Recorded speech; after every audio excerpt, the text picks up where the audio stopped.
आगे बढ़ते हैं, आज की दूसरी बड़ी खबर पर नजर डालते हैं। भारत और अमेरिका के बीच नई दिल्ली में हैदराबाद हाउस में तीसरी 2+2 मंत्री स्तरीय बैठक हुई है। दोनों देशों के बीच बेका यानी कि BCA समेत कई अहम समझौते हुए हैं। इसके अलावा परमाणु सहयोग बढ़ाने पर भी दोनों देशों के बीच सहमति बनी है। 2+2 बैठक में बेका समझौते पर हस्ताक्षर हुए। इस समझौते से भारत को अमेरिकी क्रूज मिसाइलों और बैलिस्टिक मिसाइलों से जुड़ी तकनीक मिलने का रास्ता आसान हो जाएगा।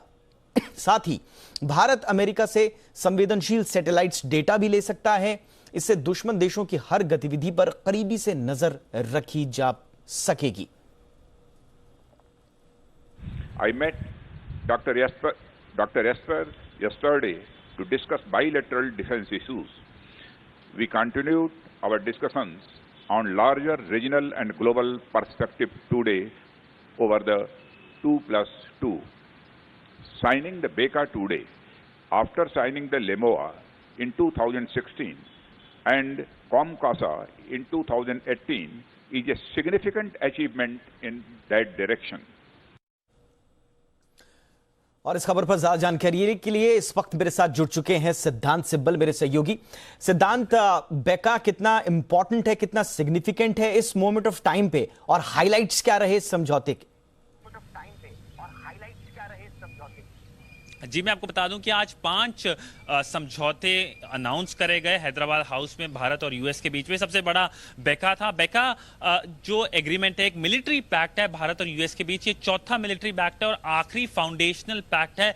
इसका जो महत्व है, उसका महत्व ये है, जो GPS हम जो रोजमर्रा की जिंदगी में यूज करते हैं, जो मिसाइल के लिए यूज करा जाता है, हाईटेक टेक्नोलॉजी की, कहाँ मिसाइल जा रही है, उसकी एग्जैक्ट लोकेशन, कहीं जो हमारा टारगेट है, उसको लेके भारत को अब टेक्नोलॉजी, एक तरफ से इंफॉर्मेशन शेयरिंग मिलेगी अमेरिकन सिस्टम से, और भारत की भी इंफॉर्मेशन दे सकता है। और ये तब आ रहा है जब चाइना की तरफ से काफी खतरा पैदा हो रखा है। मैं आपको बता दूं कि जो प्रेस स्टेटमेंट्स हुई थी, वहां पे वियॉन भी प्रेजेंट था, और वहां पे उस जो पूरी प्रेस स्टेटमेंट हुई थी, उसमें यूएस सेक्रेटरी ऑफ स्टेट और यूएस डिफेंस सेक्रेटरी दोनों ने चाइना को लेके काफी कुछ कहा। चाइना का नाम लेते हुए कहा कि कैसे वो जो रूल्स बेस्ड ऑर्डर उसके अगेंस्ट जा रहा है। बल्कि मैं आपको बता दूं, यूएस सेक्रेटरी ऑफ स्टेट ने वो जो गलवान इंसिडेंट हुआ था उसको लेकर भी एक तरफ से होमेज पे करा भारतीय सोल्जर्स को। और इसके अलावा अगर हम एक्सटर्नल अफेयर्स मिनिस्टर की बात कर लें, एक सवाल वियॉन से भी लिया गया था और